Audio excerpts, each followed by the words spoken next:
On Sunday, 28th September 2025, at the heart of St. Augustine Anglican Church, 33 Federal Housing, Onitsha, voices rose in harmony, hands lifted in praise, and the atmosphere overflowed with gratitude. As worshipers gathered to celebrate the birthday of God's servant, Ekene Samuel, fondly known as Big Sam, through a powerful worship experience, Excess Love 2.0. What began as a joyful afternoon soon flowed into a glorious evening, a full-day encounter soaked in sound, spirit, and thanksgiving. As the celebrant and convener, Big Sam led with deep sincerity, not just in song, but as a vessel pouring out worship from a grateful heart. He was joined by a host of anointed ministers: Minister Sami Sachs, Minister Tunji, Minister Precious, Minister Glorified, Minister Sweet Jesus, Minister Nenny Peters, Minister Miracle, each releasing divine sounds that stirred the atmosphere. The day was further graced by Venerable Ikechukwu Elobisi, JP, who released blessings over the celebrant, and Reverend Nnamdi Onyeje, whose word brought depth and renewal to every listener. It was more than a birthday. It was a divine appointment, a celebration of life, purpose, and God's unfailing love.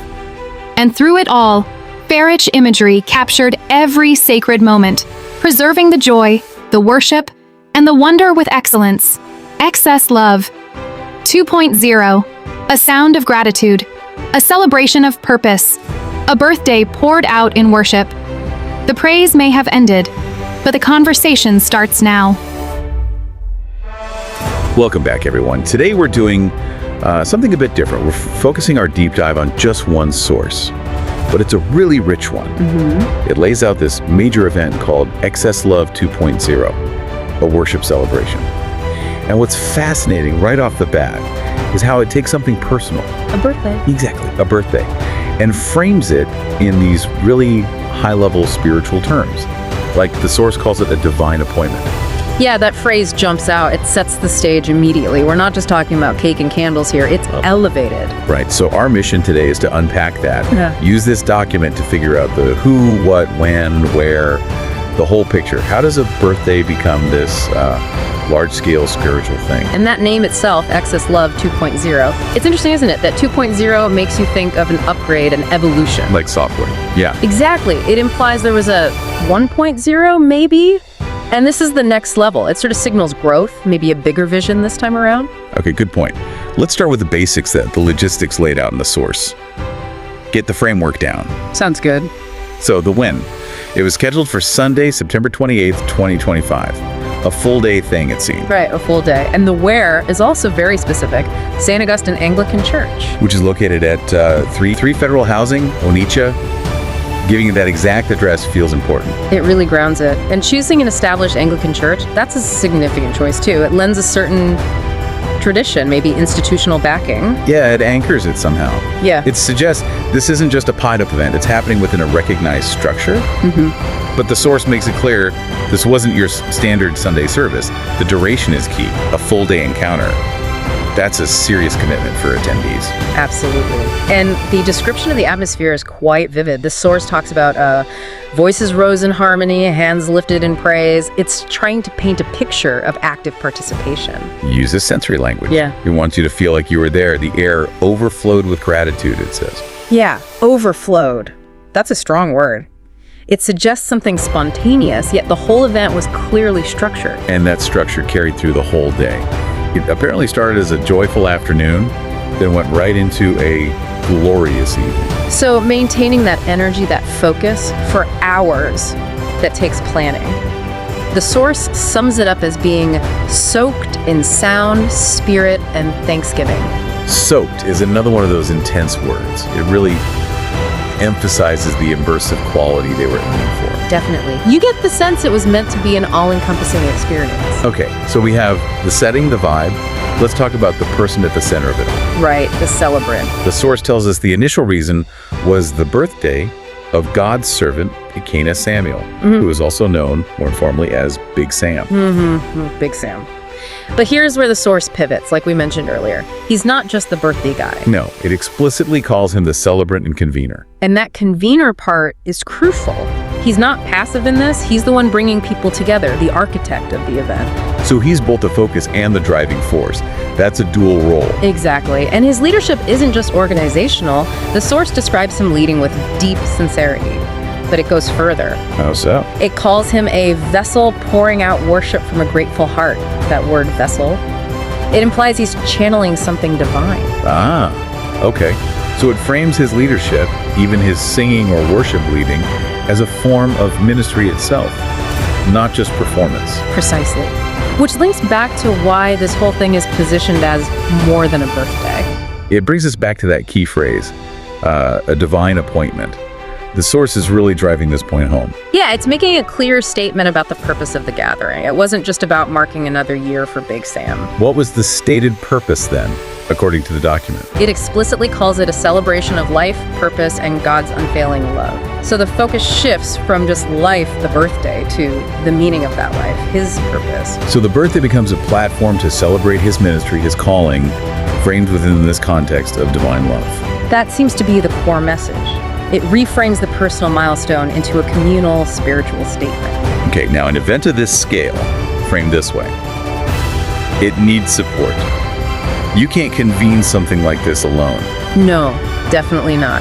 And the source is very clear about the support structure. It details a whole ministerial lineup. Right, it lists a host of anointed ministers who are there with Big Sam. And it's quite a list. Let's see. Minister Sami Sachs, Minister Tunji, Minister Precious, Minister Glorified, Minister Sweet Jesus, Minister Nenny Peters, and Minister Miracle. Wow, that's a lot of ministers. That speaks to the production level, doesn't it? It really does. This wasn't just a few friends helping out. This looks like a curated lineup. And their role. The source says they were each releasing divine sounds that stirred the atmosphere. So they're the engine for that soundscape we talked about earlier, creating the immersive worship environment. But it wasn't just music ministers, right? The source mentions clergy, too. Correct, and this adds another layer of legitimacy, linking back to the church venue. There's specific mention of established clergy being present. Okay, who did it? First, Venerable A.K. Chukwu Elobisi, and the source specifies his action. He released blessings over the celebrant. Ah, so a formal act of blessing. That's significant. It's an institutional endorsement almost. Exactly. It confers a certain official recognition onto Big Sam and the event. And who else? There was also Reverend Nnamdi Onyeje. His role was described differently. While the ministers handled the sound, his contribution was through word. Okay, how did the source put it? It says his word brought depth and renewal to every listener. So you have the music creating the atmosphere, the venerable giving the blessing, and the reverend providing, let's say, the teaching or doctrinal content. That's a really well-defined structure. Yep. Music, blessing, teaching. It covers different dimensions of a spiritual event. Very organized. It shows a lot of thought went into the design of the day, hitting different notes, appealing to different needs within the congregation. Now, for us looking at this source document, how this event was recorded is almost as interesting as the event itself. Oh yeah, absolutely. Because an event happens, but how it's remembered, how it's shared, that's crucial. And the source makes a point of telling us it was captured professionally. It names the team. Fair-rich imagery. Just naming them tells you something. It wasn't just someone with a phone camera. Right. And it states their goal was preserving every sacred moment, capturing the joy, the worship, and the wonder with excellence. With excellence. Yeah. That implies a high standard. So the documentation itself was part of the event's quality. It ensures the event lives on. It becomes shareable content, marketing material potentially, a testament to Big Sam's influence and the event's success. It reinforces that 2.0 idea, something significant worth documenting well. It basically extends the reach of the event way beyond that one day in Onitsha. Exactly. It becomes part of a larger narrative. So pulling all these threads together, the place, the time commitment, Big Sam as celebrant and convener, the big ministerial team, the clergy, the pro-documentation. What's the takeaway? How does the source itself sum it all up? Well, thankfully, the source gives us a neat summary. It uses 3 key taglines at the end.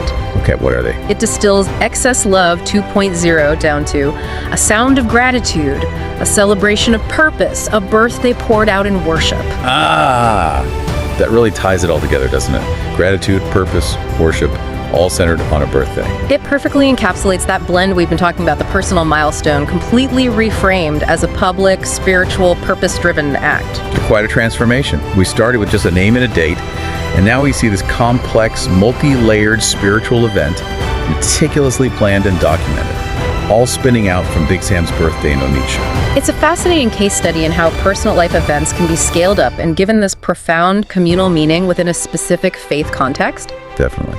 So thinking about this whole picture, what's a final thought for our listeners to maybe chew on? Well, I keep coming back to that phrase, celebration of purpose. Yeah. The source really emphasizes it. So maybe something to reflect on is this.